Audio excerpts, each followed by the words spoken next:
Hello बच्चों, आप सबका आपके अपने चैनल गोविंद मैथ लेक्चर्स में एक बार फिर से स्वागत है। तो प्रिय विद्यार्थियों, आज की इस क्लास में हम कक्षा 6 और 7 अंग्रेजी विषय की वर्कबुक 2023-24 के वर्कशीट नंबर 90 को सॉल्व करना सीखेंगे।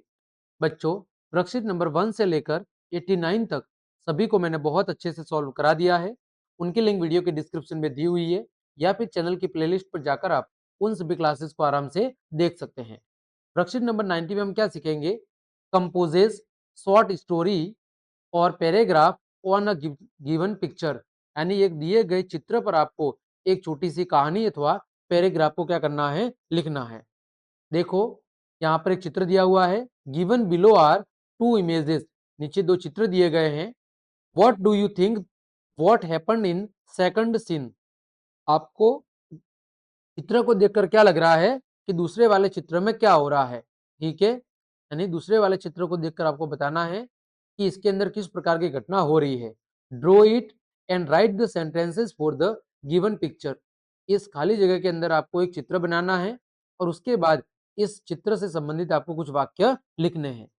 तो देखो, हमें ऐसा लग रहा है कि एक पुल दिख रहा है नदी के ऊपर, उसके ऊपर दो बकरियां आमने सामने हैं। अब जाने का रास्ता नहीं है, तो दोनों बकरियां क्या करेगी, आपस में झगड़ा करेगी और झगड़ाने के चक्कर में दोनों बकरियां क्या हो जाएगी, नीचे गिर जाएगी। तो यहाँ पर आपको एक ऐसा चित्र बनाना है जिसमें दो बकरियां क्या कर रही हो, आपस में झगड़ा रही हो। तो ये जो खाली जगह वाली है, इसमें आपको ऐसा एक चित्र बनाना है जिसमें दो बकरियां क्या कर रही है, जिसमें दो बकरियां आपस में एक दूसरे को धक्का दे रही हो या जकड़ रही हो, दो बकरियां झगड़ते हुए। ठीक है, ऐसा एक आपको चित्र बना देना है यहाँ पर इस दूसरे वाले बॉक्स के अंदर। अब देखो, हमें कहानी लिखते हैं। कहानी लिखते हैं कि भाई एक समय की बात है कि क्या था, नदी के ऊपर एक बहुत ही संकरा क्या था, पुल था।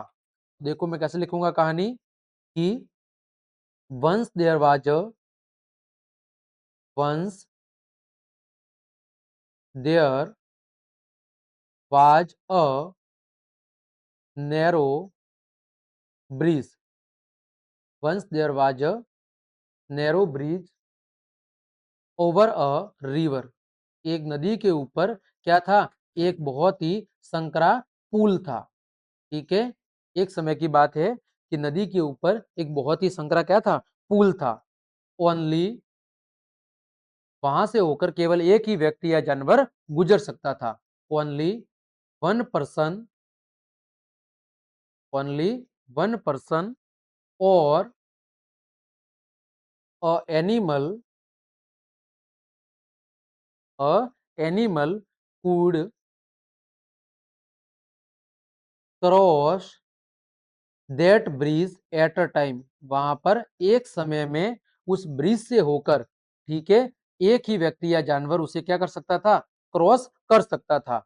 That bridge at a time. ठीक है, एक समय में उस पुल से होकर एक व्यक्ति अथवा एक जानवर ही क्या कर सकता था, गुजर सकता था। वन डे, एक दिन, वन डे टू गोट्स, दो बकरियां, एक दिन दो बकरियां, come face to face, face to face on the bridge. एक दिन पुल के ऊपर दो बकरियां क्या होगी, बिल्कुल आमने सामने होगी, यानी दोनों बकरियां पुल के ऊपर आमने सामने टकरा गई। अब देखो, दोनों बकरियां क्या करेगी, एक दूसरे को धक्का देगी पीछे सरकाने के लिए। तो उस चक्कर के अंदर दोनों बकरियां क्या हो जाएगी, पानी के अंदर गिर जाएगी। फिर हम लिखेंगे कि बोथ ऑफ गोड्स, दोनों बकरियां, both of goats wanted to cross the bridge at the same time. दोनों बकरियां एक ही समय के अंदर उस पुल को क्या करना चाहती थी, पार करना चाहती थी। तो both of goats wanted to cross the bridge at the same time, at the same time. ठीक है, बट, लेकिन, इट वाज नॉट पॉसिबल, लेकिन ये संभव नहीं था। But it was not possible, ठीक है। बोथ ऑफ गॉड्स, दोनों ही बकरियां, both of goats began to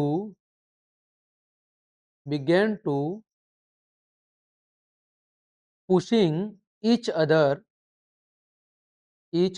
back, दोनों ही बकरियां एक दूसरे को पीछे धकेलने के लिए क्या करने लगी, पीछे हटाने के लिए एक दूसरे को धक्का देने लगी।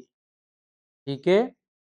इन दिस प्रोसेस, इस क्रिया के दौरान, इन दिस प्रोसेस, इस क्रिया के दौरान, बोथ ऑफ देम, दोनों ही, बोथ ऑफ देम यानी दोनों ही बकरियां, फॉल इनटू द रिवर, दोनों ही बकरियां क्या हो गई, नदी के अंदर गिर गई। ठीक है। ये कुछ हमें कहानी चित्र के माध्यम से पता चल रही है। ठीक है। तो इस तरह हमने वर्कशीट 90 के अंदर जो हमें एक स्टोरी लिखनी थी, उस स्टोरी को हमने अच्छे से लिख दिया है। जहां पर दो बकरियों की बात हो रही है जो एक पुल से गुजरना चाहती थी, और उस पुल पर इतनी ही जगह थी कि एक समय के अंदर एक ही जानवर या इंसान वहां से आ जा सकता था। लेकिन एक ही समय ऐसी स्थिति आई कि दो बकरियां आमने सामने टकरा गई। तो फिर दोनों बकरियां एक दूसरे को क्या करने लगी, पीछे धकेलने के लिए धक्का देने लगी, और इस कोशिश के अंदर दोनों बकरियां पानी के अंदर गिर गई। ठीक है। तो इस तरह हमने वर्कशीट 90 को बहुत अच्छे से सॉल्व करा दिया है। उम्मीद करता हूं पूरी वर्कशीट आपको अच्छे समझ में आई होगी। तो क्लास देखने के लिए आप सभी का धन्यवाद। यदि आपको मेरी क्लास और मेहनत पसंद आई हो तो बच्चों लाइक, कमेंट, शेयर और सब्सक्राइब जरूर करें। आज के लिए इतना ही। जय हिंद, जय भारत।